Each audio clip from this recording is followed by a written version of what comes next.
What's the meaning of airlift? Airlift.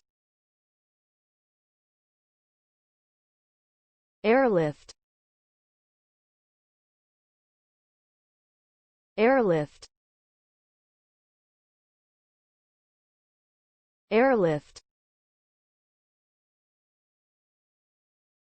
Airlift.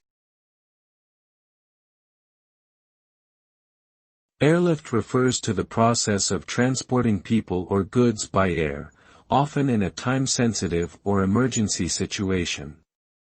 This can involve the use of military or civilian aircraft to move supplies, equipment, or personnel to a specific location.